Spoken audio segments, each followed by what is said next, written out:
بسم اللہ الرحمن الرحیم۔ السلام علیکم ناظرین کرام، نبی اکرم صلی اللہ علیہ وآلہ وسلم اخلاق عالیہ کی نہایت جمیل و جامع تصویر تھے۔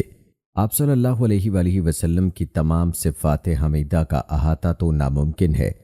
میں ایک خاص مقصد کے پیش نظر چند اوصاف اور اخلاق بیان کروں گا، اور وہ مقصد یہ ہے کہ تمام انسان اس بات کے محتاج ہیں کہ ہر زمان و مقام میں آپ صلی اللہ علیہ وآلہ وسلم کی اقتداء و اتباع کریں۔ نبی اکرم صلی اللہ علیہ وآلہ وسلم کے اخلاق عالیہ، ان کی سادگی، آپ صلی اللہ علیہ وآلہ وسلم کی تعلیمات ہی کا پرتو ہیں۔ لہٰذا ہر مسلمان مرد اور عورت کے لیے ضروری ہے کہ وہ ان اخلاق کی معرفت حاصل کر کے اپنے فکر و عمل کو ان سے مزین کریں۔ آج کے ویڈیو میں ہم آپ کو رسول اکرم صلی اللہ علیہ وآلہ وسلم کے اخلاق، ان کی طرز زندگی، ان کی سادگی، ان کی خوراک، ان کے لباس، ان کے سادہ بستر، ان کی سواری، ان کی سادہ سی رہائش، انکسار، حسن اخلاق، والدین سے حسن سلوک کی اہمیت، ان کی زندگی کے ان تمام پہلوؤں پر مختصراً اور کچھ پر تفصیلاً تبصرہ کریں گے۔ تو ناظرین کرام، یہ ویڈیو انتہائی اہم ہونے والی ہے، تو آپ نے ہماری آج کی اس ویڈیو کو بغیر اسکپ کیے آخر تک لازمی دیکھنا ہے۔ تو آئیے ناظرین کرام، آغاز کرتے ہیں اپنی آج کی اس ویڈیو کا، اور سب سے پہلے ذکر کرتے ہیں رسول اکرم صلی اللہ علیہ وآلہ وسلم کی سادہ خوراک کے بارے میں۔ رسول اکرم صلی اللہ علیہ وآلہ وسلم کے خادم خاص سیدنا انس رضی اللہ تعالی عنہ بتاتے ہیں کہ نبی اکرم صلی اللہ علیہ وآلہ وسلم کے ہاں کبھی گوشت اور روٹی کا کھانا صبح و شام دو وقت موجود نہیں رہا۔ ہاں، جب مہمان آ جاتے تو ایسا ہوتا۔ مالک بن دینار کی ایک روایت ہے، انہوں نے کہا، نبی اکرم صلی اللہ علیہ وآلہ وسلم نے گوشت روٹی والا کھانا کبھی سیر ہو کر نہیں کھایا، سوائے اس کے کہ جب کبھی مہمان آ جاتے۔ سیدہ عائشہ رضی اللہ تعالی عنہا فرماتی ہیں، آل محمد صلی اللہ علیہ وآلہ وسلم نے لگاتار 2 دن جو کی روٹی سیر ہو کر نہیں کھائی، حتیٰ کہ نبی اکرم صلی اللہ علیہ وآلہ وسلم کا وصال ہو گیا۔ انہی کی ایک دوسری روایت ہے، جب سے نبی اکرم صلی اللہ علیہ وآلہ وسلم مدینہ تشریف لائے، آل محمد صلی اللہ علیہ وآلہ وسلم نے کبھی مسلسل 3 راتیں گندم کی روٹی سیر ہو کر نہیں کھائی، حتیٰ کہ آپ صلی اللہ علیہ وآلہ وسلم وصال فرما گئے۔ ابن عباس رضی اللہ تعالی عنہ کا کہنا ہے، نبی اکرم صلی اللہ علیہ وآلہ وسلم اور آپ کے اہل خانہ مسلسل کئی راتیں بھوکے سوتے تھے، انہیں رات کا کھانا میسر نہیں آتا تھا۔ ان کی زیادہ تر روٹی جو کی ہوتی تھی۔ سیدہ عائشہ صدیقہ رضی اللہ تعالی عنہا فرماتی ہیں کہ نبی اکرم صلی اللہ علیہ وآلہ وسلم میرے پاس تشریف لاتے اور پوچھتے، ناشتہ وغیرہ ہے؟ میں کہتی نہیں۔ آپ کہتے، پھر آج میرا روزہ ہے۔ ایک دفعہ اماں عائشہ صدیقہ رضی اللہ تعالی عنہا نے عروہ سے کہا، بسا اوقات ہم 3 چاند طلوع ہوتے دیکھتے اور رسول اللہ صلی اللہ علیہ وآلہ وسلم کے گھروں میں چولہا نہ جلتا۔ عروہ کہتے ہیں، میں نے پوچھا، پھر آپ لوگ زندہ کیسے رہتے تھے؟ وہ بولی، 2 سیاہ چیزوں، پانی اور کھجوروں پر گزارا کرتے تھے۔ ہاں، رسول اللہ صلی اللہ علیہ وآلہ وسلم کے انصار پڑوسی آپ کو دودھ کا تحفہ بھیج دیا کرتے، کیونکہ ان کے ہاں دودھ والے جانور بکثرت تھے۔ وہ دودھ رسول اللہ صلی اللہ علیہ وآلہ وسلم ہمیں پلاتے۔ قتادہ نے کہا، ہم نے انس بن مالک رضی اللہ تعالی عنہ کے ہاں جاتے تو عموماً ان کا باورچی روٹی پکا رہا ہوتا۔ وہ کہتے، کھاؤ۔ میرے علم کے مطابق رسول اللہ صلی اللہ علیہ وآلہ وسلم نے اپنی وفات تک میدے کی چپاتی اور بھنی ہوئی بکری کبھی اپنی آنکھ سے نہ دیکھی تھی۔ حضرت عائشہ رضی اللہ تعالی عنہا کہتی ہیں، نبی کریم صلی اللہ علیہ وآلہ وسلم فوت ہوئے اور میرے طاق میں کوئی ایسی چیز نہیں تھی جسے کوئی زندہ کھا سکے، البتہ تھوڑے سے جو ضرور پڑے تھے، میں وہی کھاتی رہی۔ جب بہت عرصہ گزر گیا تو میں نے انہیں ماپ لیا تو وہ ختم ہو گئے۔ انہی کا کہنا ہے، رسول اکرم صلی اللہ علیہ وآلہ وسلم وفات پا گئے، جبکہ آپ نے کبھی ایک دن میں 2 دفعہ صبح و شام روٹی اور زیتون کا تیل پیٹ بھر کر نہیں کھایا۔ مزید فرماتی ہیں، نبی کریم صلی اللہ علیہ وآلہ وسلم نے اپنے آخری وقت تک کھانا میز پر یا تپائی وغیرہ پر رکھ کر نہیں کھایا۔ سیدہ عائشہ صدیقہ رضی اللہ تعالی عنہا ہی بتاتی ہیں، آل محمد نے کسی بھی دن 2 وقت کھانا کھایا ہے، تو اس میں ایک وقت کھجوریں ضرور ہوتی تھیں۔ سماک بن حرب نے کہا، میں نے نعمان بن بشیر رضی اللہ تعالی عنہ کو ممبر پر کہتے سنا، کیا یہ حقیقت نہیں کہ تم حسب منشا جی بھر کر کھاتے پیتے ہو، جبکہ خود میری ان آنکھوں نے دیکھا کہ نبی کریم صلی اللہ علیہ وآلہ وسلم کو ردی کھجوریں بھی اتنی نہیں ملتی تھیں کہ پیٹ بھر کر کھا سکیں۔ ایک اور روایت میں ہے کہ انہوں نے کہا، عمر رضی اللہ تعالی عنہ نے ایک مرتبہ دنیا کی فراوانی کا تذکرہ کرتے ہوئے فرمایا، میں نے دیکھا کہ رسول اللہ صلی اللہ علیہ وآلہ وسلم سارا دن بے قرار رہتے، آپ کے پاس ردی کھجوریں بھی نہ ہوتیں کہ ان سے پیٹ بھر سکیں۔ ایک اور مقام پر حضرت انس رضی اللہ تعالی عنہ سے روایت ہے کہ رسول اللہ صلی اللہ علیہ وآلہ وسلم نے فرمایا، مجھے اللہ کے راستے میں اس قدر تکلیف دی گئی جو کسی اور کو نہ دی گئی ہوگی، مجھے اللہ کے راستے میں اس قدر خوفزدہ کیا گیا کہ کسی اور کو نہ کیا گیا ہوگا۔ مجھ پر لگاتار 3 دن ایسے گزرتے رہے کہ میرے اور بلال کے پاس کوئی ایسی چیز نہیں ہوتی تھی جسے کوئی زندہ شخص کھا سکے سوائے اس معمولی سی چیز کے جو بلال کی بغل میں سما سکتی تھی۔ حضرت انس رضی اللہ تعالی عنہ ہی کی ایک دوسری روایت میں ہے، آپ صلی اللہ علیہ وآلہ وسلم نے فرمایا، مجھ پر 30 دن اس طرح گزرتے تھے کہ میرے اور بلال کے پاس کوئی ایسی چیز نہیں ہوتی تھی جسے کوئی زندہ شخص کھا سکے سوائے اس معمولی سی چیز کے جو بلال کی بغل میں سما سکتی تھی۔ انس رضی اللہ تعالی عنہ نے بتایا، ایک مرتبہ فاطمہ رضی اللہ تعالی عنہا نبی کریم صلی اللہ علیہ وآلہ وسلم کی خدمت میں روٹی کا ایک ٹکڑا لے کر آئیں۔ آپ صلی اللہ علیہ وآلہ وسلم نے دریافت فرمایا، تمہیں یہ ٹکڑا کہاں سے ملا؟ انہوں نے بتایا، میں نے ایک روٹی پکائی تھی، میرے دل کو گوارا نہ ہوا کہ اکیلی ہی کھا لوں، اس لیے یہ ٹکڑا آپ کے لیے لے آئی ہوں۔ نبی کریم صلی اللہ علیہ وآلہ وسلم نے فرمایا، یقین کرو تمہارے باپ کے منہ میں 3 دن کے بعد یہ پہلی چیز جا رہی ہے۔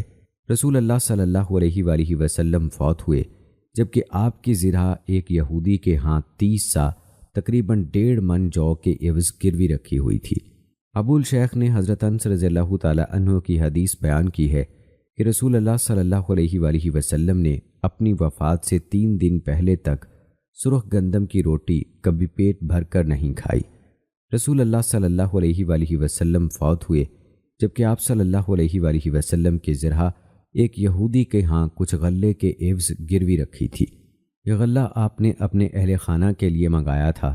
یہ زندگی آپ صلی اللہ علیہ وآلہ وسلم کی ازواج مطہرات اور صاحبزادیوں کے لیے بہت مشکل تھی، اس لیے آپ کی ازواج مطہرات نے آپ سے کچھ وسعت کی درخواست کی تو اس کے بارے میں یہ آیات نازل ہوئیں جن کا ترجمہ ہے، اے نبی اپنی بیویوں سے کہہ دیں اگر تم دنیاوی زندگی اور اس کی زینت کا ارادہ رکھتی ہو تو آؤ میں تمہیں مال و متاع دوں اور تمہیں رخصت کر دوں، اچھے طریقے سے رخصت کرنا، اور اگر تم اللہ اور اس کے رسول اور آخرت والے گھر کا ارادہ رکھتی ہو تو بلا شبہ اللہ نے تم میں سے نیک خواتین کے لیے اجر عظیم تیار کر رکھا ہے۔ آفرین ہے ازواج مطہرات پر کہ انہوں نے رسول اللہ صلی اللہ علیہ وآلہ وسلم کے ساتھ تنگ دستی کی زندگی کو ترجیح دی اور اللہ تعالیٰ کے ہاں آخرت کے اجر پر راضی ہو گئیں۔ حضرت ابو ہریرہ رضی اللہ تعالی عنہ سے روایت ہے کہ رسول اللہ صلی اللہ علیہ وآلہ وسلم ایک دن باہر تشریف لائے تو دیکھا کہ ابو بکر اور عمر رضی اللہ تعالی عنہ بھی موجود ہیں۔ فرمایا، اس وقت آپ دونوں یہاں کیسے؟ انہوں نے کہا، اے اللہ کے رسول بھوک سے بے کل ہیں۔ فرمایا، میرا حال بھی یہی ہے، اللہ کی قسم جس کے ہاتھ میں میری جان ہے، میں بھی بھوک سے بے حال ہو کر ہی باہر آیا ہوں۔ اچھا چلو، پھر تینوں چلے، ایک انصاری کے گھر پہنچے۔ انصاری گھر پر موجود نہ تھے۔ ان کی بیوی نے رسول اللہ صلی اللہ علیہ وآلہ وسلم کو دیکھا تو فرط مسرت سے نہال ہو گئی۔ اس نے آپ صلی اللہ علیہ وآلہ وسلم کو خوش آمدید اور مرحبا کہا۔ آپ صلی اللہ علیہ وآلہ وسلم نے دریافت فرمایا، صاحب کہاں ہیں؟ اس نے بتایا، وہ ہمارے لیے میٹھا پانی لینے گئے ہیں۔ اسی اثنا میں وہ انصاری بھی آ گئے۔ رسول اللہ صلی اللہ علیہ وآلہ وسلم اور ابو بکر و عمر رضی اللہ تعالی عنہ کو دیکھا تو بے اختیار پکار اٹھے، الحمدللہ آج مجھ سے بڑھ کر خوش قسمت کوئی میزبان نہ ہوگا۔ فوراً اندر گئے، کھجور کا ایک خوشہ اٹھا لائے جس میں نیم پختہ تازہ اور خشک کھجوریں تھیں۔ بولے، سردست یہ تناول فرمائیں۔ پھر چھری پکڑی اور ایک جانب چل دیے رسول اللہ صلی اللہ علیہ وآلہ وسلم ان کے تیور بھانپ گئے، فرمایا دیکھنا دودھ والی بکری ذبح نہ کرنا۔ پھر وہ بکری ذبح کر کے لائے، تینوں نے بکری کا گوشت کھایا، کھجوریں تناول کیں اور میٹھا پانی نوش جان کیا۔ خوب سیر ہو چکے تو رسول اللہ صلی اللہ علیہ وآلہ وسلم نے ابو بکر و عمر رضی اللہ تعالی عنہ سے فرمایا، قسم اس ذات کی جس کے ہاتھ میں میری جان ہے، قیامت کے دن تم سے ان نعمتوں کے بارے میں سوال ہوگا۔ تم گھروں سے بھوک کے مارے بے قرار نکلے تھے، اب اتنی نعمتیں تناول کر کے گھر جا رہے ہو۔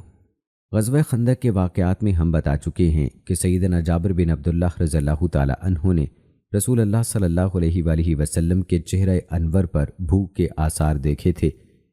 بھوک اس قدر شدید تھی کہ آپ کو مجبوراً پیٹ پر پتھر باندھنے پڑے تھے۔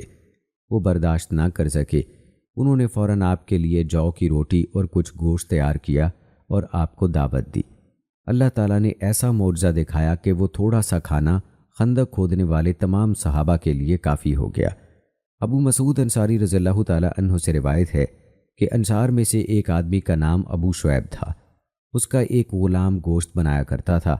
ابو شعیب نے رسول اللہ صلی اللہ علیہ وآلہ وسلم کے چہرہ انور پر بھوک کا اثر دیکھا تو فوراً اپنے غلام کے پاس جا کر کہنے لگا، ارے بات سنو، جلد از جلد 5 آدمیوں کے لیے کھانا تیار کرو، میں رسول اللہ صلی اللہ علیہ وآلہ وسلم کی دعوت کرنا چاہتا ہوں، ساتھ 2-4 آدمی اور ہوں گے۔ غلام نے کھانا تیار کیا، ابو شعیب آپ کی خدمت میں حاضر ہوئے اور ساتھیوں سمیت آپ کو دعوت پر بلا لیا۔ انس بن مالک رضی اللہ تعالیٰ عنہ کہتے ہیں، میں نے ابو طلحہ رضی اللہ تعالیٰ عنہ کو ام سلیم رضی اللہ تعالیٰ عنہ سے کہتے سنا، ام سلیم، مجھے رسول اللہ صلی اللہ علیہ وآلہ وسلم کی آواز کمزور کمزور لگتی ہے، میرا خیال ہے کہ آپ کو شدید بھوک لگ رہی ہے، گھر میں کچھ ہے تو لاؤ۔ انہوں نے فوراً جو کی چند روٹیاں نکالیں۔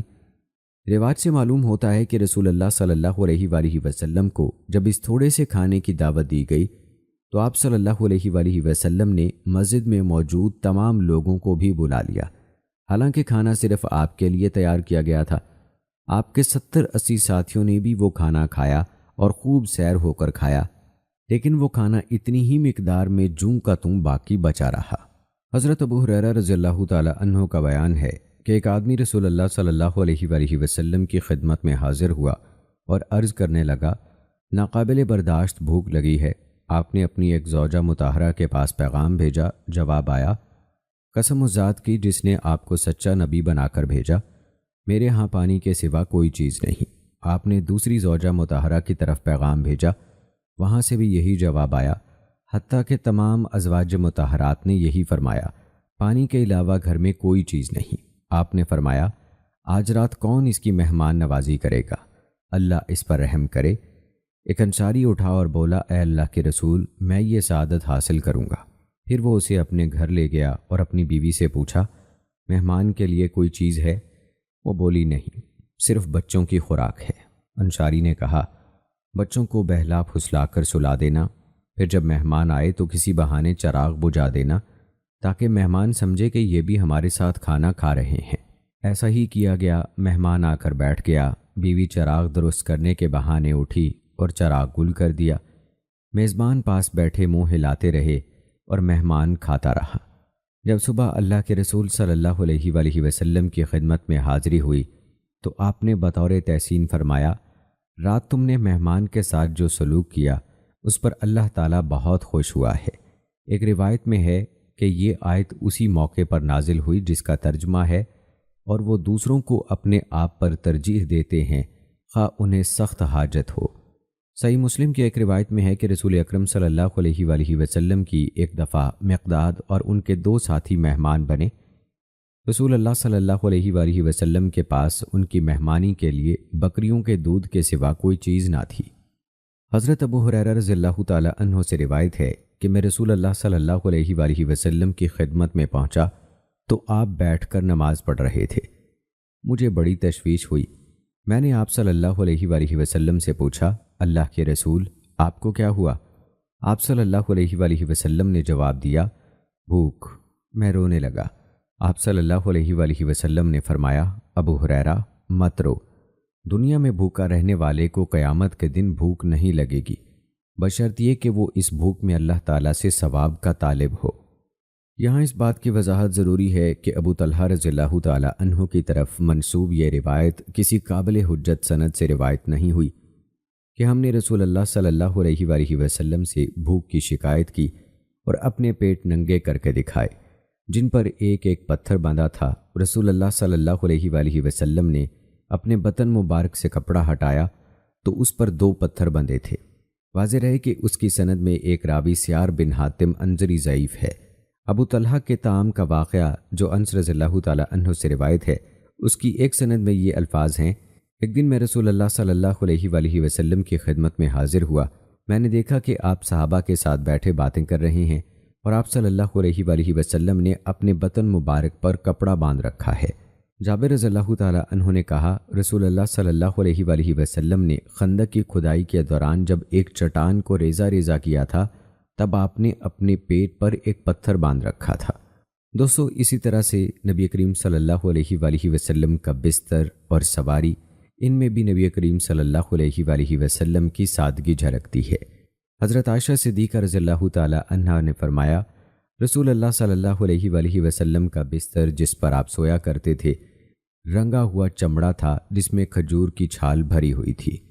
انہی کی ایک دوسری روایت میں یہ الفاظ ہیں: نبی کریم صلی اللہ علیہ وآلہ وسلم کا وہ بستر جس پر آپ رات کو سویا کرتے چمڑے کا بنا ہوا تھا جس میں کھجور کی چھال بھری ہوئی تھی۔ عمر بن خطاب رضی اللہ تعالی عنہ نے فرمایا، نبی کریم صلی اللہ علیہ وآلہ وسلم اپنے گھر بالائی منزل پر تشریف لے گئے۔ دروازے پر آپ کا ایک غلام بیٹھا تھا۔ میں نے کہا، میرے لیے اجازت طلب کرو۔ اس نے اجازت طلب کی۔ رسول اللہ صلی اللہ علیہ وآلہ وسلم کھجور کی چٹائی پر لیٹے ہوئے تھے اور آپ صلی اللہ علیہ وآلہ وسلم کے پہلو پر چٹائی کے نشانات پڑے ہوئے تھے۔ آپ کے سر کے نیچے چمڑے کا ایک تکیہ تھا جس میں کھجور کی چھال بھری ہوئی تھی۔ ایک دن عمر رضی اللہ تعالی عنہ نبی کریم صلی اللہ علیہ وآلہ وسلم کی خدمت میں حاضر ہوئے تو آپ کو کھجور کی ننگی چٹائی پر لیٹا پایا۔ چٹائی پر کوئی بچھونا نہیں تھا۔ آپ کے سر کے نیچے چمڑے کا تکیہ تھا جس میں کھجور کی چھال بھری ہوئی تھی۔ آپ کے پاؤں کے پاس کرز یعنی کیکر کے مشابہ درخت کے پھلوں یا پتوں کی گٹھڑی پڑی تھی۔ آپ کے سر کے پاس چند چمڑے لٹک رہے تھے۔ آپ کے پہلو پر چٹائی کے نشان تھے۔ حضرت عمر رضی اللہ تعالی عنہ یہ سب دیکھ کر رو پڑے۔ نبی کریم صلی اللہ علیہ وآلہ وسلم نے دریافت فرمایا، عمر کیوں روتے ہو؟ عمر رضی اللہ تعالی عنہ نے کہا، اے اللہ کے رسول، کیسر و کسرا کس قدر عیش و عشرت میں ہیں اور آپ رسول اللہ صلی اللہ علیہ وآلہ وسلم ہونے کے باوجود کس قدر تنگی میں ہیں۔ آپ صلی اللہ علیہ وآلہ وسلم نے فرمایا، کیا تم اس بات پر مطمئن نہیں کہ انہیں دنیا ملی ہے اور ہمیں آخرت ملے گی؟ حضرت عائشہ صدیقہ رضی اللہ تعالی عنہا فرماتی ہیں، ہمارے گھر میں کھجور کی ایک چٹائی تھی جسے دن کے وقت ہم بچھا لیتے اور رات کو اسی کا ایک حجرہ سا بنا لیتے تھے۔ مغیرہ بن شعبہ رضی اللہ تعالی عنہ کہتے ہیں، نبی کریم صلی اللہ علیہ وآلہ وسلم کھجور کی چٹائی اور رنگے ہوئے چمڑے پر نماز پڑھا کرتے تھے۔ عبداللہ بن مسعود رضی اللہ تعالی عنہ کا کہنا ہے، رسول اللہ صلی اللہ علیہ وآلہ وسلم کھجور کی چٹائی پر سوئے، آپ کے جسم پر چٹائی کے نشان پڑ گئے۔ ہم نے کہا، اللہ کے رسول، آپ نے ہمیں اجازت کیوں نہ دی کہ ہم آپ کے نیچے نرم بستر بچھا دیتے؟ آپ نے فرمایا، میرا دنیا سے کیا تعلق؟ میری اور دنیا کی مثال بس ایسے ہے جیسے ایک سوار شدید گرم دن میں روانہ ہوا، راستے میں اس نے ایک درخت کے نیچے تھوڑی دیر کے لیے سایہ حاصل کیا، پھر اٹھا اور چھوڑ کر چلا گیا۔ انس رضی اللہ تعالی عنہ رسول اللہ صلی اللہ علیہ وآلہ وسلم کی سواری کے بارے میں کہتے ہیں، رسول اللہ صلی اللہ علیہ وآلہ وسلم ایک پرانے سے خستہ حال پالان پر حج کو گئے۔ آپ صلی اللہ علیہ وآلہ وسلم پر ایک چادر تھی جس کی قیمت 4 درہم بھی نہیں تھی۔ دوستو، اگر بات کریں نبی کریم صلی اللہ علیہ وآلہ وسلم کے لباس کی، امام مسلم رحمہ اللہ نے رسول اللہ صلی اللہ علیہ وآلہ وسلم کے لباس کے بارے میں چند روایات نقل کی ہیں جن کا عنوان ہے لباس میں سادگی، موٹے جھوٹے اور ہلکے لباس اور بستر وغیرہ پر اکتفا کرنا۔ انہی میں سے چند روایات آپ کے گوش گزار کرتے ہیں۔ ابو بردہ نے کہا، میں عائشہ رضی اللہ تعالی عنہا کی خدمت میں حاضر ہوا۔ انہوں نے ایک موٹا سا تہبند نکال کر ہمیں دکھایا جو یمن میں تیار ہوتا تھا، اور ایک اوڑھنے والی چادر بھی دکھائی جسے ملبدہ یعنی موٹی چادر کہا جاتا تھا۔ پھر انہوں نے اللہ تعالیٰ کی قسم کھا کر فرمایا، رسول اللہ صلی اللہ علیہ وآلہ وسلم نے ان 2 کپڑوں میں وفات پائی۔ عائشہ رضی اللہ تعالیٰ عنہا فرماتی ہیں، نبی کریم صلی اللہ علیہ وآلہ وسلم ایک دن گھر سے نکلے، آپ نے سیاہ بالوں سے بنی ہوئی چادر اوڑھ رکھی تھی جس پر پالانوں کی تصویریں بنی ہوئی تھیں۔ ابو نعیم، ابن عدی اور ابن عرابی نے احوص بن حکیم کے طریق سے روایت کی۔ احوص نے خالد بن معدان سے اور انہوں نے عبادہ بن صامت رضی اللہ تعالیٰ عنہ سے روایت کی۔ انہوں نے کہا کہ ایک دفعہ رسول اللہ صلی اللہ علیہ وآلہ وسلم نے ہمیں ایک اونی سیاہ دھاری دار چادر پہن کر نماز پڑھائی۔ آپ نے اس کے ایک سرے کو بائیں کاندھے کے اوپر دائیں بازو کے نیچے سے گزار کر سینے پر باندھنا چاہا تو وہ تنگ پڑ گئی۔ تب آپ نے اپنی گردن کے پیچھے اس کے دونوں کناروں کو گرہ لگا دی۔ اس کے علاوہ آپ کے پاس کوئی چادر نہ تھی۔ امام ابو داؤد رحمہ اللہ نے جابر بن سلیم حجیمی سے روایت کی۔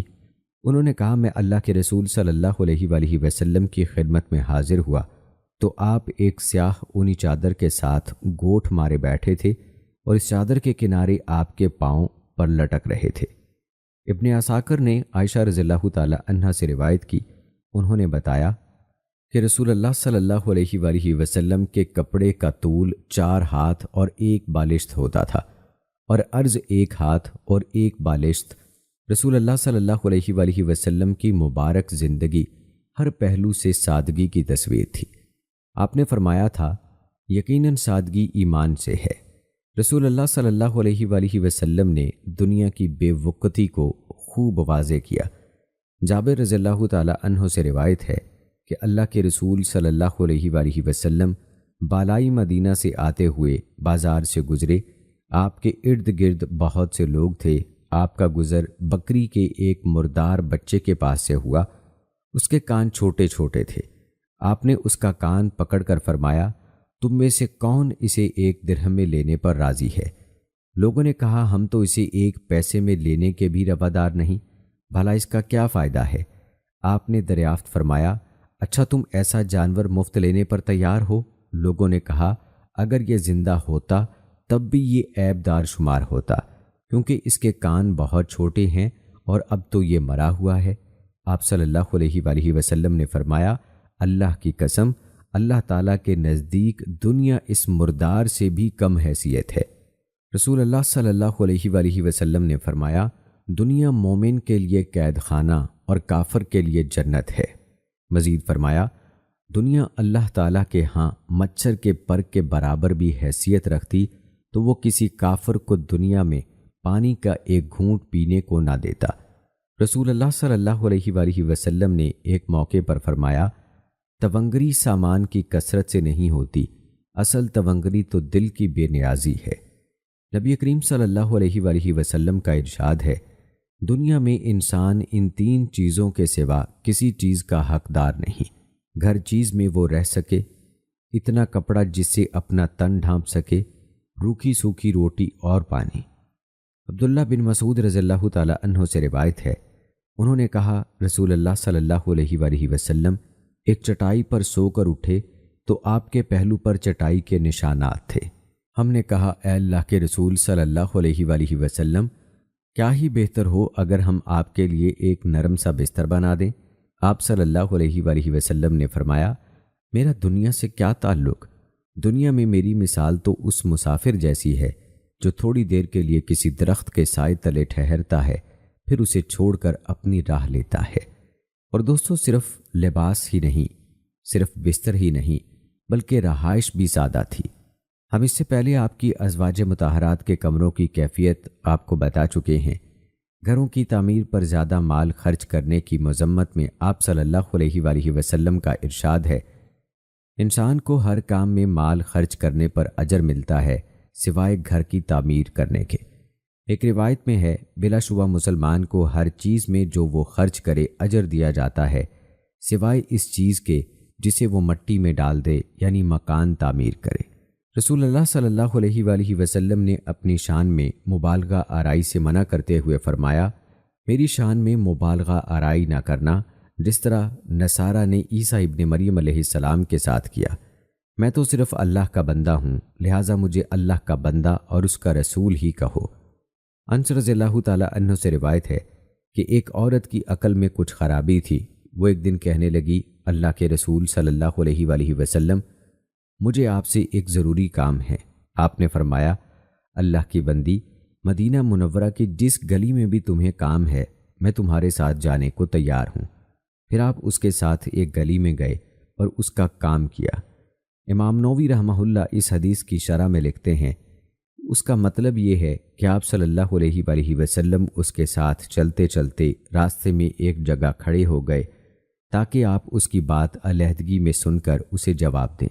میں کہتا ہوں کہ کچھ علماء نے اس امر اجنبی عورت کے ساتھ علیحدگی اختیار کرنے کو رسول اللہ صلی اللہ علیہ وآلہ وسلم کی خصوصیات میں شمار کیا ہے، جیسے سیوطی نے اپنی کتاب میں لکھا ہے، اہل مدینہ کی لونڈیوں میں سے کوئی لونڈی اپنے کام کے لیے جہاں چاہتی آپ صلی اللہ علیہ وآلہ وسلم کا ہاتھ پکڑ کر آپ کو لے جاتی۔ ابن حجر نے یہاں لکھا ہے کہ ہاتھ پکڑنے سے مراد یہ ہے کہ اس کی درخواست پر آپ بلا تاخیر اس کے ساتھ چل پڑتے اور اس معاملے میں رحم دلی اور نرمی کا مظاہرہ کرتے۔ آپ کو جو کی روٹی اور باسی چربی کھانے کی بھی دعوت دی جاتی تو قبول کر لیتے۔ آپ نے فرمایا، اگر مجھے جانور کے اگلے یا پچھلے پائے کھانے کی دعوت دی جائے تو وہ بھی قبول کروں گا، اور اگر مجھے جانور کا اگلا یا پچھلا پایا بطور تحفہ پیش کیا جائے تو میں بخوشی قبول کروں گا۔ آپ نے لگام والے گدھے پر سواری کی جس پر کاٹھی کی بجائے صرف ایک موٹی سی چادر پڑی تھی۔ پھر معاذ بن جبل رضی اللہ تعالیٰ عنہ کو بلایا اور اپنے پیچھے سوار کر لیا۔ انس رضی اللہ تعالیٰ عنہ سے روایت ہے، انہوں نے کہا، رسول اللہ صلی اللہ علیہ وآلہ وسلم بیمار کی بیمار پرسی کرنے جاتے، جنازے کے ساتھ تشریف لے جاتے، غلام کی دعوت بھی قبول فرما لیتے، گدھے پر سواری کر لیتے۔ غزوہ خیبر، غزوہ بنو قریظہ اور غزوہ بنو نذیر میں آپ گدھے ہی پر سوار تھے جس کو کھجور کی رسی کی لگام ڈالی گئی تھی اور اسی کی کمر پر پالان تھا جس کے اندر کھجور کی چھال تھی۔ ام المومنین حضرت عائشہ صدیقہ رضی اللہ تعالی عنہا سے پوچھا گیا، رسول اللہ صلی اللہ علیہ وآلہ وسلم کی اپنے گھر میں کیا مصروفیت ہوتی تھی؟ انہوں نے فرمایا، جیسے ایک عام آدمی گھریلو کام کرتا ہے، جوتا سی لیتے اور کپڑے کو پیوند لگا لیا کرتے۔ ابو بردہ رضی اللہ تعالی عنہ نے عائشہ صدیقہ رضی اللہ تعالی عنہا سے پوچھا، نبی کریم صلی اللہ علیہ وآلہ وسلم گھر میں کیا کچھ کرتے تھے؟ انہوں نے فرمایا، اپنے گھر والوں کے کام کاج کیا کرتے تھے۔ جب آپ بچوں یا عورتوں کے پاس سے گزرتے تو انہیں سلام کہا کرتے۔ آپ نے اپنے بیٹے ابراہیم رضی اللہ تعالی عنہ کو ایک لوہار ابو سیف کے گھر رضاعت پرورش کے لیے بھیجا۔ آپ اس گھر میں صاحبزادے کو دیکھنے جاتے، وہ مٹی سے لتھڑا ہوا آپ کے پاس آتا تو آپ اسے اسی حالت میں گود میں لے لیتے، پیار کرتے اور بوسے دیتے۔ ابو مسعود رضی اللہ تعالی عنہ سے روایت ہے، انہوں نے کہا، نبی کریم صلی اللہ علیہ وآلہ وسلم کے پاس ایک آدمی کسی مسئلے میں بات چیت کے لیے آیا۔ وہ مرعوب ہو کر کانپنے لگا۔ آپ نے فرمایا، حوصلہ رکھو، میں کوئی بادشاہ نہیں، ایک قریشی عورت کا بیٹا ہوں جو خشک گوشت کھایا کرتی تھی۔ حضرت ابو ہریرہ رضی اللہ تعالی عنہ اور ابو ذر رضی اللہ تعالی عنہ نے بتایا، نبی کریم صلی اللہ علیہ وآلہ وسلم صحابہ کرام کے درمیان میں بیٹھتے تھے۔ کوئی اجنبی آ جاتا تو اسے پتہ نہ چلتا کہ رسول اللہ صلی اللہ علیہ وآلہ وسلم کون ہیں، اسے پوچھنا پڑتا۔ ہم نے نبی کریم صلی اللہ علیہ وآلہ وسلم سے استدعا کی کہ ہم آپ کے لیے امتیازی نشست بنا دیتے ہیں تاکہ کوئی اجنبی آئے تو پہچان جائے۔ چنانچہ ہم نے آپ کے لیے گارے کا ایک تھڑا بنا دیا، اس پر آپ تشریف رکھتے اور ہم ارد گرد بیٹھ جاتے۔ حضرت انس رضی اللہ تعالی عنہ کا بیان ہے، رسول اللہ صلی اللہ علیہ وآلہ وسلم نے میز یا تپائی پر کھانا نہیں کھایا، نہ آپ چھوٹی چھوٹی پیالیوں وغیرہ میں کھاتے، یہاں تک کہ آپ صلی اللہ علیہ وآلہ وسلم اللہ تعالیٰ سے جا ملے۔ آپ بوسیدہ مشکیزے سے پانی پی لیا کرتے تھے۔ صحابہ کرام رضوان اللہ مجمعین کو آپ صلی اللہ علیہ وآلہ وسلم سے بڑھ کر کوئی شخص محبوب نہ تھا، مگر وہ جب آپ صلی اللہ علیہ وآلہ وسلم کو آتا دیکھتے تو کھڑے نہ ہوتے، کیونکہ انہیں علم تھا کہ رسول اللہ صلی اللہ علیہ وآلہ وسلم یہ عمل پسند نہیں فرماتے۔ رسول اللہ صلی اللہ علیہ وآلہ وسلم نے عاجزی و انکساری کی تعریف اور تکبر کی مذمت کرتے ہوئے فرمایا، سنو، کیا میں تمہیں اہل جنت کے بارے میں نہ بتاؤں؟ ہر کمزور و کم مرتبہ آدمی جسے کمزور اور کم مرتبہ خیال کیا جاتا ہے، اگر وہ اللہ تعالیٰ پر قسم ڈال دے تو اللہ ضرور اسے پورا کرتا ہے۔ سنو، کیا میں تمہیں اہل نار کے متعلق نہ بتاؤں؟ ہر سخت مزاج، بدخلق اور متکبر۔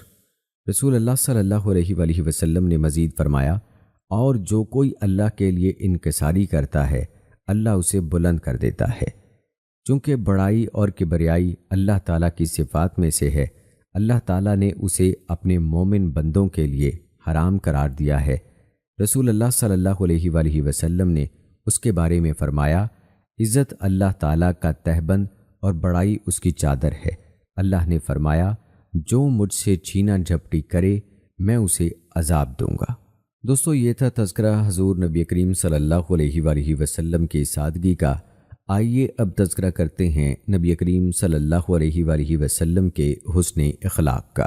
حضرت سعد بن عامر رضی اللہ تعالی عنہ نے ام المومنین حضرت عائشہ صدیقہ رضی اللہ تعالی عنہ سے درخواست کی، اے ام المومنین، مجھے اللہ کے رسول صلی اللہ علیہ وآلہ وسلم کے اخلاق کے بارے میں کچھ بتائیے۔ انہوں نے پوچھا، کیا تم قرآن نہیں پڑھتے؟ میں نے کہا، کیوں نہیں؟ فرمایا، اللہ کے نبی صلی اللہ علیہ وآلہ وسلم کا اخلاق قرآن تھا۔ اللہ تعالیٰ نے آپ صلی اللہ علیہ وآلہ وسلم کو خلق عظیم سے متصف بتلایا ہے۔ فرمانے باری تعالیٰ ہے اور بلا شبہ تو خلق عظیم پر فائز ہے۔ صحابہ کرام نے اس سے زیادہ کچھ نہیں کیا اور نہ وہ کر سکتے تھے کہ اس آیت کریمہ میں اللہ تعالیٰ نے نبی کریم صلی اللہ علیہ وآلہ وسلم کے اخلاق کا جو اجمالی نقشہ کھینچا وہ اس کی تفصیل بیان کر دیں۔ دوستو، رسول اللہ صلی اللہ علیہ وآلہ وسلم بدترین شخص کے ساتھ بھی خندہ روئی سے پیش آتے اور اس کی بات پوری توجہ سے سنتے تاکہ وہ آپ سے مانوس ہو جائے۔ انس بن مالک رضی اللہ تعالی عنہ نے پورے 10 سال آپ کی خدمت کی۔ آپ صلی اللہ علیہ وآلہ وسلم نے انہیں کبھی اف تک نہیں کہا۔ اگر ان سے اتفاقاً کوئی کام بگڑ گیا تو آپ صلی اللہ علیہ وآلہ وسلم نے یہ نہیں فرمایا کہ تم نے ایسا کیوں کیا۔ اگر ان سے کوئی کام نہیں ہو سکا تو آپ نے یہ نہیں پوچھا کہ تم نے یہ کام کیوں نہیں کیا۔ رسول اللہ صلی اللہ علیہ وآلہ وسلم بے حیا و بد کلام نہیں تھے، نہ بد کلامی کرنے کی کوشش کرتے، بازاروں میں شور نہیں مچاتے تھے، بدسلوکی کا بدلہ نہیں لیتے تھے، بلکہ چشم پوشی اور درگزر کیا کرتے تھے۔ رسول اللہ صلی اللہ علیہ وآلہ وسلم نے فرمایا، یقیناً تم میں سے بہترین لوگ وہ ہیں جو اخلاق کے لحاظ سے بہترین ہیں۔ رسول اللہ صلی اللہ علیہ وآلہ وسلم نے حضرت عائشہ رضی اللہ تعالی عنہا سے فرمایا، لوگوں میں سے بدترین آدمی وہ ہے جسے لوگ اس کی بد کلامی کی وجہ سے منہ نہ لگائیں۔ مزید فرمایا، مومن کی عزت اس کے دین کے حساب سے ہے، اس کی جوان مردی کا پتہ اس کی عقل سے چلتا ہے، اور حسب و نسب کا اندازہ اس کے اخلاق سے لگایا جاتا ہے۔ رسول اللہ صلی اللہ علیہ وآلہ وسلم نے لعنت بھیجنے سے منع فرمایا۔ آپ کا ارشاد ہے، کسی صدیق کے لائق نہیں کہ وہ لعنت بھیجنے والا ہو۔ نیز فرمایا، لعنت بھیجنے والے قیامت کے دن سفارشی یا گواہ نہیں ہوں گے۔ ایک دفعہ آپ سے درخواست کی گئی، مشرکین پر بد دعا کیجیے۔ آپ صلی اللہ علیہ وآلہ وسلم نے فرمایا، مجھے لعنت کرنے والا بنا کر نہیں بھیجا گیا، مجھے تو رحمت کرنے کی خاطر بھیجا گیا ہے۔ یہاں تک کہ آپ صلی اللہ علیہ وآلہ وسلم نے جانوروں پر لعنت بھیجنے سے بھی روکا ہے۔ آپ نے اس غامدی عورت کو بھی برا کہنا گوارا نہیں کیا جسے زنا کے جرم میں رجم کیا گیا تھا۔ نبی کریم صلی اللہ علیہ وآلہ وسلم کا ارشاد ہے، تم جہاں کہیں بھی ہو اللہ سے ڈرو، کوئی گناہ ہو جائے تو فوراً کوئی نیکی کر لو، گناہ مٹ جائے گا۔ لوگوں کے ساتھ اچھے طریقے سے پیش آؤ۔ نبی کریم صلی اللہ علیہ وآلہ وسلم نے فرمایا، جو حق پر ہونے کے باوجود جھگڑا چھوڑ دے، میں اس کے لیے جنت کے کنارے پر ایک مکان کی ضمانت دیتا ہوں۔ جو مذاق میں بھی جھوٹ نہ بولے، میں اس کے لیے جنت کے درمیان ایک گھر کی ضمانت دیتا ہوں، اور جس کے اخلاق اچھے ہوں میں اس کے لیے جنت کے بلند ترین حصے میں ایک مکان کا ضامن ہوں۔ حضرت عائشہ رضی اللہ تعالی عنہا کہتی ہیں، میں نے رسول اللہ صلی اللہ علیہ وآلہ وسلم کو فرماتے ہوئے سنا، اپنے حسن خلق کی وجہ سے ہمیشہ کے روزہ دار اور تہجد گزار کا درجہ حاصل کر لیتا ہے۔ رسول اللہ صلی اللہ علیہ وآلہ وسلم نے فرمایا، مجھے اعلیٰ اخلاق کی تکمیل کے لیے مبعوث کیا گیا ہے۔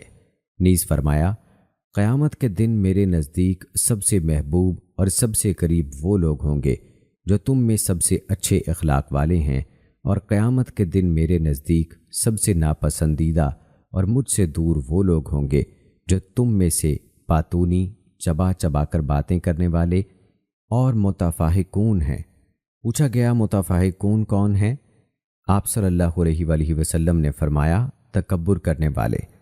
نبی کریم صلی اللہ علیہ وآلہ وسلم نے فرمایا، نیکی حسن خلق ہے۔ جب رسول اللہ صلی اللہ علیہ وآلہ وسلم سے پوچھا گیا کون سی چیز لوگوں کو جنت میں بکثرت داخل کرنے کا سبب ہے، تو آپ صلی اللہ علیہ وآلہ وسلم نے فرمایا، اللہ تعالیٰ کا ڈر اور حسن خلق۔ پھر آپ سے پوچھا گیا لوگوں کو جہنم میں بکثرت داخل کرنے والی چیز کون سی ہے، تو آپ نے فرمایا، منہ اور شرمگاہ۔ حضرت معاذ بن جبل رضی اللہ تعالیٰ عنہ نے کہا، جب میں نے یمن جاتے وقت اپنا پاؤں اونٹ کی رکاب میں رکھا تو رسول اللہ صلی اللہ علیہ وآلہ وسلم نے مجھے آخری وصیت یہ کی، معاذ، لوگوں کے لیے اپنا اخلاق اچھا رکھنا۔ ابو درداء رضی اللہ تعالیٰ عنہ نے کہا، میں نے نبی کریم صلی اللہ علیہ وآلہ وسلم کو فرماتے سنا، قیامت کے دن مومن کے ترازو میں کوئی چیز حسن خلق سے بڑھ کر وزنی نہیں۔ بلا شبہ اللہ تعالیٰ بے حیا بد کلام شخص کو انتہائی ناپسند کرتا ہے۔ ایک دوسری روایت میں ابو درداء رضی اللہ تعالیٰ عنہ نے کہا، میں نے رسول اللہ صلی اللہ علیہ وآلہ وسلم کو فرماتے ہوئے سنا، کوئی چیز ترازو میں حسن خلق سے بڑھ کر وزنی نہ ہوگی، اور حسن خلق والا شخص اپنے اخلاق کی بدولت ہمیشہ کے روزہ دار اور نمازی کا درجہ حاصل کر لیتا ہے۔ حضرت انس رضی اللہ تعالیٰ عنہ نے کہا، میں نے کبھی ایسا موقع نہیں دیکھا کہ کسی شخص نے رسول اللہ صلی اللہ علیہ وآلہ وسلم سے سرگوشی کی ہو اور آپ صلی اللہ علیہ وآلہ وسلم نے اپنا سر اس سے پہلے پرے کر لیا ہو، یہاں تک کہ وہ خود پہلے اپنا سر پرے کرتا۔ میں نے یہ بھی نہیں دیکھا کہ کسی شخص نے آپ کا ہاتھ پکڑا ہو اور آپ نے اس کا ہاتھ چھوڑ دیا ہو، یہاں تک کہ وہ خود آپ صلی اللہ علیہ وآلہ وسلم کا ہاتھ چھوڑتا۔ ایک دوسری روایت میں انس رضی اللہ تعالیٰ عنہ نے کہا، نبی کریم صلی اللہ علیہ وآلہ وسلم سے کوئی شخص ملتا اور مصافحہ کرتا تو آپ اس کے ہاتھ سے اپنا ہاتھ نہیں نکالتے تھے حتیٰ کہ وہ خود اپنا ہاتھ چھوڑتا، اور آپ اپنا چہرہ اس کے چہرے کے سامنے سے نہیں پھیرتے تھے، یہاں تک کہ وہ خود اپنا چہرہ پھیر لیتا۔ کبھی نہیں دیکھا گیا کہ آپ صلی اللہ علیہ وآلہ وسلم اپنا کسی ہم نشین کی طرف پاؤں پسار کر بیٹھے ہوں۔ ابو شیخ کے ہاں ان کی ایک اور روایت یہ ہے، جب صحابہ میں سے کوئی آپ کو ملتا تو آپ صلی اللہ علیہ وآلہ وسلم اس کے ساتھ کھڑے رہتے اور وہاں سے نہ ہٹتے یہاں تک کہ وہ چلا جاتا، اور کوئی آپ کا ہاتھ تھامنا چاہتا تو آپ بخوشی اس کے ہاتھ میں اپنا ہاتھ دے دیتے، اور جب تک وہ خود آپ کا ہاتھ نہ چھوڑ دیتا آپ نہیں چھوڑاتے تھے، اور کوئی آپ کو ملتا اور آپ سے سرگوشی کرنا چاہتا تو آپ اپنا کان اس کے قریب کر دیتے، اور جب تک وہ بات پوری نہ کر لیتا آپ کان پیچھے نہ کرتے۔ حضرت عائشہ رضی اللہ تعالیٰ عنہا سے روایت ہے کہ میں نے سنا آپ صلی اللہ علیہ وآلہ وسلم نے 2 آدمیوں کو برا کہا اور ان پر لعنت بھیجی۔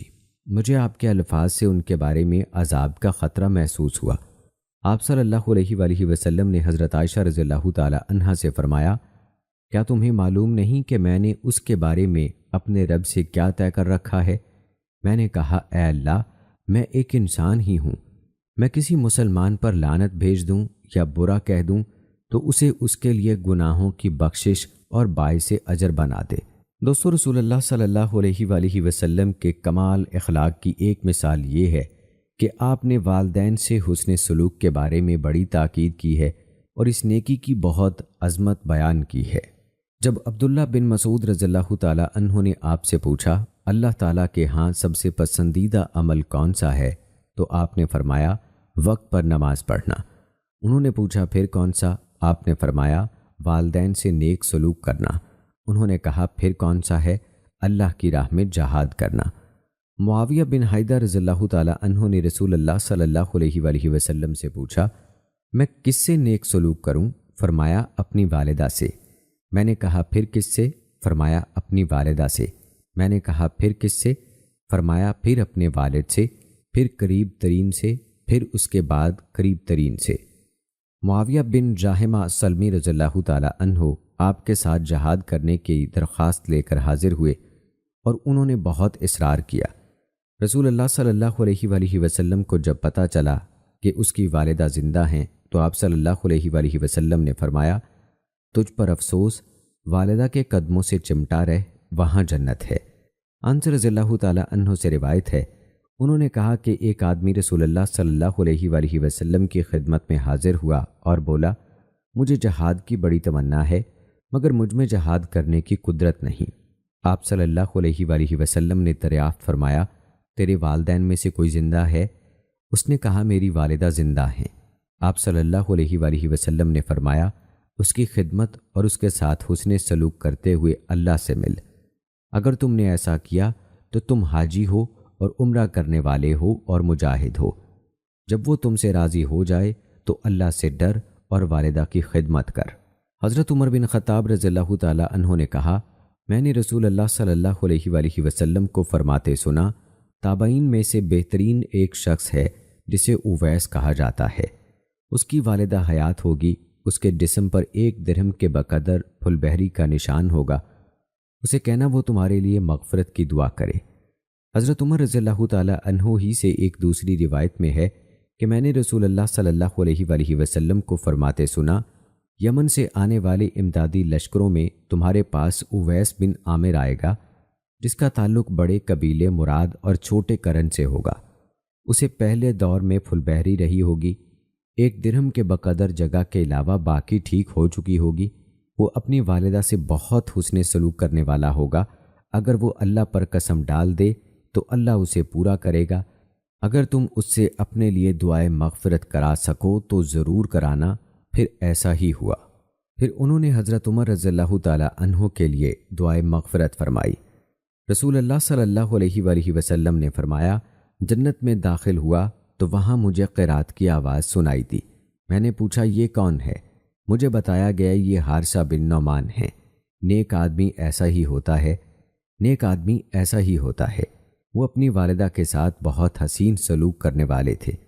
عبداللہ بن عمر رضی اللہ تعالی عنہ سے روایت ہے کہ میں نے رسول اللہ صلی اللہ علیہ وآلہ وسلم کو فرماتے سنا، سب سے افضل حسن سلوک یہ ہے کہ کوئی شخص اپنے والد محترم کے دوستوں سے حسن سلوک کرے۔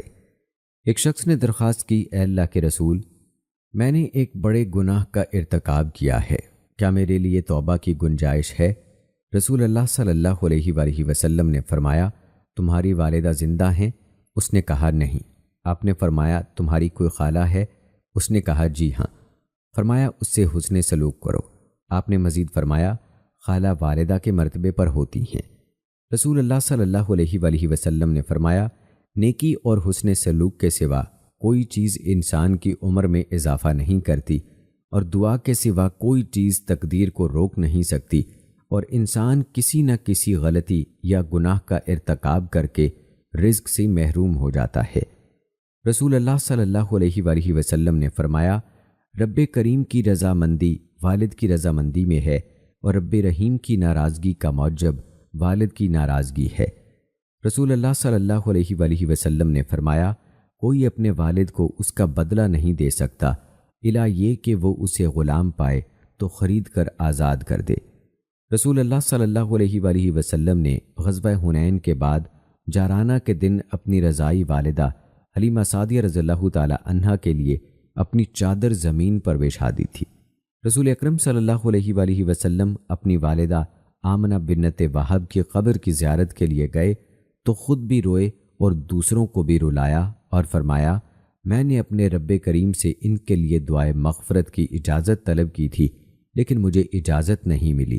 پھر میں نے ان کی قبر کی زیارت کرنے کی اجازت طلب کی تو مجھے اجازت مل گئی۔ قبروں کی زیارت کیا کرو کیونکہ قبریں تمہیں موت کی یاد دلاتی ہیں۔ دوستو، رسول اللہ صلی اللہ علیہ وآلہ وسلم کے با کمال اخلاق کی ایک مثال یہ ہے کہ آپ نے کبھی کسی معاملے میں اپنے لیے انتقام نہیں لیا، یہاں تک کہ اللہ کی حرام کردہ اشیاء کی حد تک کی جائے تب آپ اللہ کے لیے انتقام لیتے۔ کبھی ایسا نہیں ہوا کہ آپ سے کچھ مانگا گیا ہو اور آپ نے کہہ دیا ہو نہیں۔ رسول اللہ صلی اللہ علیہ وآلہ وسلم نے اس امر سے منع فرمایا کہ دو آدمی تیسرے کو چھوڑ کر سرگوشیاں کرنے لگے۔ آپ کا ارشاد ہے جب تم تین ساتھی اکٹھے ہو تو دو آدمی تیسرے کو چھوڑ کر سرگوشیاں نہ کریں، کیونکہ اس سے وہ اذیت محسوس کرے گا۔ رسول رحمت صلی اللہ علیہ وآلہ وسلم نے ارشاد فرمایا، ان تین اشخاص کا احترام و اکرام دراصل اللہ تعالیٰ کا اکرام ہے۔ سفید بالوں والا بوڑھا مسلمان، قرآن کا حافظ و عالم جو قرآن میں غلو کرے نہ اس سے بدسلوکی کرے، عدل و انصاف کرنے والا حکمران۔ رسول اللہ صلی اللہ علیہ وآلہ وسلم نے راستوں میں بیٹھنے سے منع فرمایا۔ اگر مجبوری ہو تو پھر راستے کے حقوق ادا کرنے کا حکم دیا۔ آپ صلی اللہ علیہ وآلہ وسلم کا ارشاد ہے، راستوں میں بیٹھنے سے پرہیز کرو۔ لوگوں نے کہا، اے اللہ کے رسول، راستوں میں بیٹھنا ہماری مجبوری ہے۔ اس پر آپ نے ارشاد فرمایا، اگر بیٹھے بغیر چارہ نہیں تو راستے کا حق ادا کیا کرو۔ لوگوں نے کہا، اے اللہ کے رسول، راستے کا حق کیا ہے؟ آپ صلی اللہ علیہ وآلہ وسلم نے فرمایا، نظر نیچی رکھنا، کسی کو تکلیف نہ دینا، سلام کا جواب دینا، نیکی کا حکم دینا اور برائی سے منع کرنا۔ رسول اللہ صلی اللہ علیہ وآلہ وسلم نے ساری زندگی کسی کو اپنے ہاتھ سے نہیں مارا، نہ کسی عورت کو، نہ خادم کو، الا یہ کہ اللہ تعالیٰ کے راستے میں جہاد کر رہے ہوں۔ رسول اللہ صلی اللہ علیہ وآلہ وسلم نے سلام عام کرنے کا حکم دیا۔ آپ صلی اللہ علیہ وآلہ وسلم سے پوچھا گیا، اسلام کے کاموں میں بہترین کام کون سے ہیں؟ آپ نے فرمایا، کھانا کھلانا اور ہر شخص کو سلام کہنا، چاہے جان پہچان ہو یا نہ ہو۔ رسول اللہ صلی اللہ علیہ وآلہ وسلم نے راستے سے تکلیف دہ چیزیں ہٹانے کا حکم دیا۔ آپ کا ارشاد ہے، ایک آدمی چل رہا تھا، اس نے راستے میں ایک کانٹے دار شاخ پڑی دیکھی، اس نے اسے ہٹا دیا، اللہ تعالیٰ نے اس کی قدر کی اور اسے معاف فرما دیا۔ رسول اللہ صلی اللہ علیہ وآلہ وسلم نے صدقہ کرنے کی بڑی تاکید فرمائی ہے۔ آپ صلی اللہ علیہ وآلہ وسلم کا ارشاد ہے، جہنم کی آگ سے بچو، چاہے نصف کھجور کے ذریعے سے، اور اگر یہ نہ ہو تو اچھی بات کے ذریعے سے۔ مزید فرمایا، ہر نیکی صدقہ ہے، یہ بھی نیکی ہے کہ تم اپنے بھائی سے خندہ روئی سے ملو، یا اپنے ہاتھ سے نکالا ہوا پانی اپنے بھائی کے برتن میں انڈیل دو۔ نیز فرمایا، اپنے بھائی کو دیکھ کر مسکرانا بھی صدقہ ہے۔ مزید فرمایا، کسی بھی نیکی کو حقیر نہ جانو، چاہے وہ یہی ہو کہ تم اپنے بھائی سے ہنستے مسکراتے چہرے سے ملو۔ رسول اللہ صلی اللہ علیہ وآلہ وسلم خود بھی نہایت خندہ جبیں تھے، صحابہ کرام کو دیکھ کر مسکراتے تھے، ان کی باتوں پر خوش ہو کر ہنس پڑتے، ان کے ساتھ مل جل کر رہا کرتے۔ بسا اوقات اس قدر ہنسی آ جاتی کہ آپ صلی اللہ علیہ وآلہ وسلم کی ابتدائی داڑھیں نظر آ جاتی۔ رسول اللہ صلی اللہ علیہ وآلہ وسلم نے قطع تعلقی سے منع فرمایا ہے۔ آپ کا ارشاد ہے، کسی شخص کے لیے حلال نہیں کہ 3 دن سے زیادہ اپنے مسلمان بھائی سے تعلقات منقطع رکھے، کہ جب دونوں ایک دوسرے سے ملیں تو ایک اپنا منہ ادھر پھیر لے اور دوسرا ادھر۔ ان دونوں میں سے بہتر وہ ہے جو سلام کرنے میں پہل کرے۔ رسول اللہ صلی اللہ علیہ وآلہ وسلم نے خود غرضی سے منع فرمایا۔ آپ کا ارشاد ہے، تم میں سے کوئی مومن نہیں ہو سکتا جب تک اپنے بھائی کے لیے وہی چیز پسند نہ کرے جو اپنے لیے پسند کرتا ہے۔ رسول اللہ صلی اللہ علیہ وآلہ وسلم نے فرمایا، بازاری ہنگاموں فتنوں سے بچو۔ نبی کریم صلی اللہ علیہ وآلہ وسلم نے منع فرمایا کہ کسی کو اس کے ماں باپ کی حیثیت جتا کر آر دلائی جائے۔ ایک دفعہ ابو ذر رضی اللہ تعالیٰ عنہ نے بلال رضی اللہ تعالیٰ عنہ کو طعنہ دیا، او کالی لونڈی کے بیٹے۔ رسول اللہ صلی اللہ علیہ وآلہ وسلم نے فرمایا، ابو ذر، تم نے اسے اس کی ماں کا طعنہ دیا، تم میں ابھی تک جاہلیت باقی ہے۔ رسول اللہ صلی اللہ علیہ وآلہ وسلم نے گالی گلوچ سے منع فرمایا۔ آپ کا ارشاد ہے، 2 گالی گلوچ کرنے والے شیطان ہیں جو ایک دوسرے سے بکواس کرتے اور جھوٹ بولتے ہیں۔ رسول اللہ صلی اللہ علیہ وآلہ وسلم نے فضولیات سے منع فرمایا ہے۔ آپ صلی اللہ علیہ وآلہ وسلم کا ارشاد گرامی ہے، آدمی کے حسن اسلام میں سے یہ ہے کہ وہ غیر متعلقہ کاموں میں دخل نہ دے۔ رسول اللہ صلی اللہ علیہ وآلہ وسلم نے سلام کے آداب بھی بیان کیے ہیں۔ آپ صلی اللہ علیہ وآلہ وسلم نے فرمایا، چھوٹا بڑے کو، گزرنے والا بیٹھے ہوئے کو، قلیل کثیر کو اور سوار پیدل کو سلام کرے۔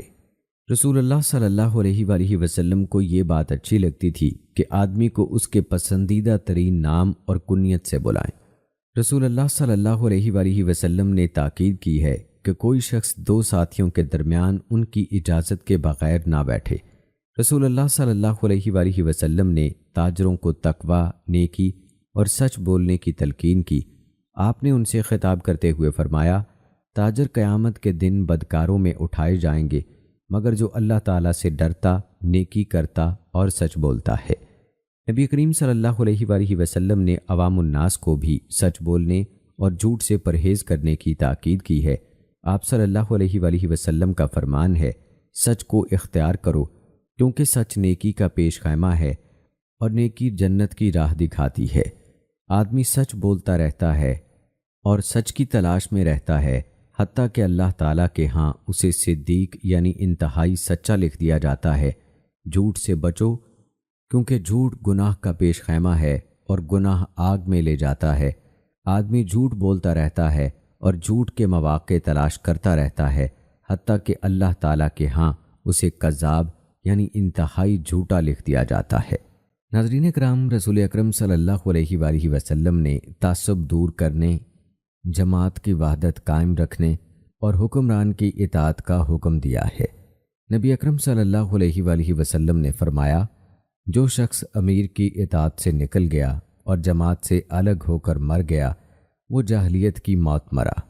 جو شخص تعصب کے اندھے جھنڈے کے نیچے لڑا اس کا غیظ و غضب بھی عصبیت کی بنا پر ہے اور دعوت بھی عصبیت کی طرف ہے۔ وہ مارا گیا تو اس کی موت بھی جاہلیت والی ہوگی۔ جو شخص میری امت کے خلاف خروج اور بغاوت کرتا ہے، نیک کو بھی مارتا ہے اور برے کو بھی، نہ اسے مومن کے قتل کی پرواہ ہے نہ کسی زمین کے عہد کی، اس کا بھی مجھ سے اور میرا اس سے کوئی تعلق نہیں۔ ناظرین، نبی اکرم صلی اللہ علیہ وآلہ وسلم نے ذات پات کے امتیاز کو سختی سے ممانعت فرمائی ہے۔ اسی بنا پر نبی اکرم صلی اللہ علیہ وآلہ وسلم نے ابو عمر بن حفص رضی اللہ تعالی عنہ کی متعلقہ فاطمہ بنت قیس کو اسامہ بن زید رضی اللہ تعالی عنہ سے نکاح کرنے کا حکم دیا۔ حالانکہ اسامہ کی والدہ حبشی لونڈی تھی اور ان کے والد گرامی بھی کسی دور میں غلام رہ چکے تھے۔ اس کے مقابلے میں نبی اکرم صلی اللہ علیہ وآلہ وسلم نے فاطمہ کو معاویہ بن ابی سفیان اور ابو جہم رضی اللہ تعالی عنہ سے شادی کی اجازت نہیں دی۔ فاطمہ بنت قیس اپنی شادی کی تفصیل خود بیان کرتی ہیں، نبی اکرم صلی اللہ علیہ وآلہ وسلم نے میرے زمانہ عدت میں مجھے حکم دیا، جب تمہاری عدت ختم ہو جائے تو مجھے بتانا۔ جب عدت ختم ہوئی تو میں نے آپ صلی اللہ علیہ وآلہ وسلم کو اطلاع دی۔ اس وقت تک مجھے معاویہ، ابو جہم اور اسامہ رضی اللہ تعالی عنہ شادی کا پیغام بھیج چکے تھے۔ آپ صلی اللہ علیہ وآلہ وسلم نے فرمایا، معاویہ تو فقیر آدمی ہے اور ابو جہم عورتوں کو پیٹنے میں بہت مشہور ہے، البتہ اسامہ بن زید سے نکاح مناسب ہے۔ میں نے یوں ہی ہاتھ نچاتے ہوئے کہا، اسامہ اسامہ۔ نبی اکرم صلی اللہ علیہ وآلہ وسلم نے فرمایا، اللہ تعالیٰ اور نبی اکرم صلی اللہ علیہ وآلہ وسلم کی اطاعت تیرے لیے بہتر ہے۔ میں نے نبی اکرم صلی اللہ علیہ وآلہ وسلم کے ارشاد کے مطابق اسامہ سے نکاح کر لیا اور اس قدر خوش قسمت رہی کہ دوسری عورتیں مجھ پر رشک کرتی تھیں۔ نبی اکرم صلی اللہ علیہ وآلہ وسلم نے اسامہ رضی اللہ تعالی عنہ کے والد زید بن حارثہ رضی اللہ تعالی عنہ کی شادی اپنی پھوپھی زاد بہن زینب بنت جاحش اسدیہ رضی اللہ تعالی عنہ سے کی اور عبد الرحمن بن عوف قریشی رضی اللہ تعالی عنہ کی ہمشیرہ کی شادی بلال حبشی رضی اللہ تعالی عنہ سے کی۔ رسول اکرم صلی اللہ علیہ وآلہ وسلم کو پتہ چلا کہ ایک منافق نے سلمان فارسی رضی اللہ تعالی عنہ، صہیب رومی رضی اللہ تعالی عنہ اور بلال حبشی رضی اللہ تعالی عنہ کی توہین کی ہے، تو آپ صلی اللہ علیہ وآلہ وسلم غضبناک ہو کر اٹھے اور مسجد میں لوگوں سے خطاب فرمایا، اے لوگو، تمہارا رب ایک ہے، تمہارا والد ایک ہے، تمہارا دین ایک ہے، تمہارا عربی ہونا ماں باپ کی بنا پر نہیں بلکہ عربی زبان کی وجہ سے ہے، جو بھی عربی بولتا ہے وہ عربی ہے۔ تو ناظرین کرام، اس طرح سے اللہ کے پیارے نبی اکرم صلی اللہ علیہ وآلہ وسلم نے ذات پات کا فرق بھی ختم کر دیا تھا۔ یہ تھے عادات و اطوار، اور یہ تھا طرز زندگی، یہ تھی سادگی اور یہ طرز حیات جو ہمارے لیے بہترین نمونہ ہیں، ہمارے پیارے نبی حضرت محمد مصطفیٰ سرکار دو عالم صلی اللہ علیہ وآلہ وسلم کا۔ تو ناظرین کرام، یہ تھی ہماری آج کی ویڈیو۔ امید کرتے ہیں کہ آپ کو پسند آئی ہوگی۔ آج کی اس ویڈیو کے متعلق اپنی رائے کا اظہار کمنٹ باکس میں لازمی کیجیے گا۔ مجھے اگلی ویڈیو تک اجازت دیں۔ فی امان اللہ۔